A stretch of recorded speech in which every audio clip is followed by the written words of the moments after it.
की नीतियों से ये कोई आलोचना करे तो वो देशद्रोह नहीं है। तुम झूठी एफआईआर लोगों के नाम पर दर्ज कर रहे हो। ये सुप्रीम कोर्ट ने माननीय दोनों उच्चतम न्यायालय ने आदेश दिया है सरकार। अब देखिए क्या होता है। अब वो क्या कह रहे हैं, देखिए प्रधानमंत्री का भाषण सुनेंगे, कोई झंडे को जला देता है, कोई देश की एकता के खिलाफ काम करता है, वो देशद्रोह है। ये जो दूसरी विपक्षी पार्टियां उनको बचाना चाहती है, आतंकवाद को बढ़ाना चाहती हैं, इस तरह के वो भाषण देते हैं जनता को।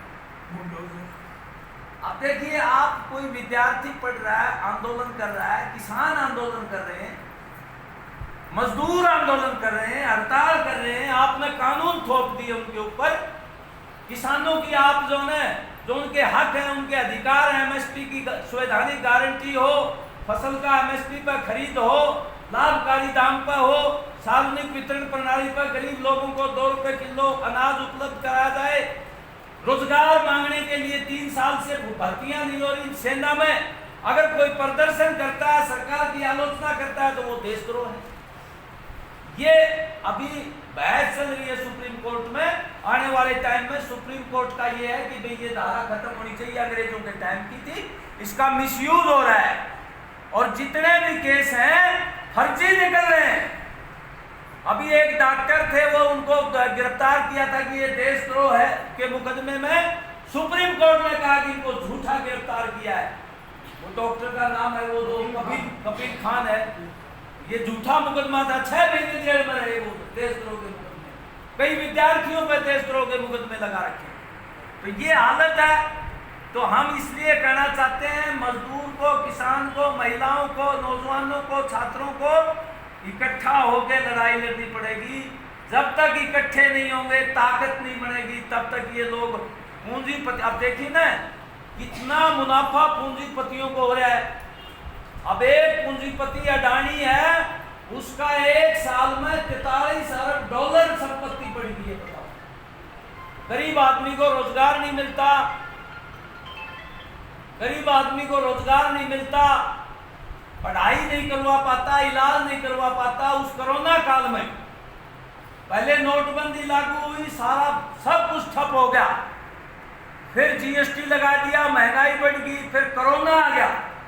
उस कोरोना में मजदूरी छूट गई, लोग घरों में नहीं जा पाए, एक्सीडेंट हो गए, दुर्घटनाएं हो गई, बीमारी से मर गए।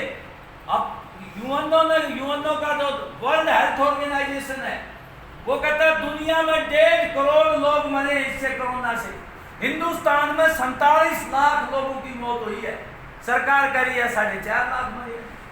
47 लाख लोगों को ऑक्सीजन नहीं मिला, फिर कह दिया कोई ऑक्सीजन की कमी नहीं थी। पार्लियामेंट में कहा कि कितने मजदूर मरे इस दौरान में कोरोना में, आंकड़े दो, कोई आंकड़ा उपलब्ध नहीं है। तो ये हालत होगी। और अब महंगाई, ऊपर से बेरोजगारी, तो आम आदमी गुजारा कैसे करेगा? इन समस्याओं को लेके आज आप प्रदर्शन करेंगे और अपन चलेंगे यहाँ से 2-2 की लाइन बना के, कोई साथी जाएगा नहीं। हमारा जो मेमोरेंडम है, ये मेमोरेंडम आ गया है, इसमें 11 मांगे हम लोग जो ने ये मांग रहे हैं, मुख्यमंत्री को ये पत्र भेज रहे हैं। इसमें सभी गांव मोहल्लों में बिजली पानी का प्रबंध हो, पेट्रोल डीजल रसोई गैस के बढ़ते दामों पर रोक लगाई जाए, जनता के ऊपर टैक्सों का भार कम किया जाए। अब देखो, पूरे जो मुनाफा करने वाले उद्योग थे प्राइवेट, जिनको हम कॉर्पोरेट बोलते हैं, पूंजीपति बोलते हैं, उनके मुनाफे पर हर साल 12 लाख करोड़ रुपए टैक्स आता था। अभी उनका आधा टैक्स माफ कर दिया, 6 लाख करोड़ रुपए माफ कर दिए, 6 लाख करोड़ रुपए आता है। और वो 6 लाख करोड़ का कहाँ भर्ती कर ली? पेट्रोल और डीजल पर कस्टम और एक्साइज ड्यूटी बढ़ा दी।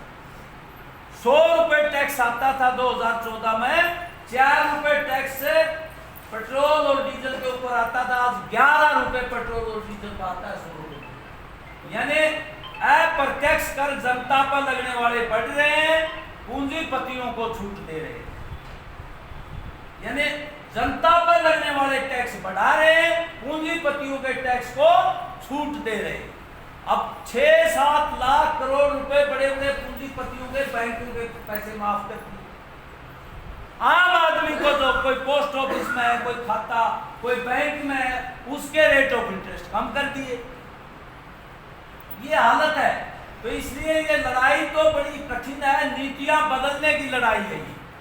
ये अमीरों पर टैक्स लगा के गरीबों की कल्याणकारी योजनाओं में पैसा खर्च हो, शिक्षा में हो, इलाज में हो, और आपके जो गरीब लोगों के कल्याण के लिए हो, महंगाई कम हो, रोजगार बढ़े, महकमों का निजीकरण ना हो, सारे महकमे बेचने निकाल दिए। रेल हो, बीमा हो, बीमा कंपनियां, बिजली हो,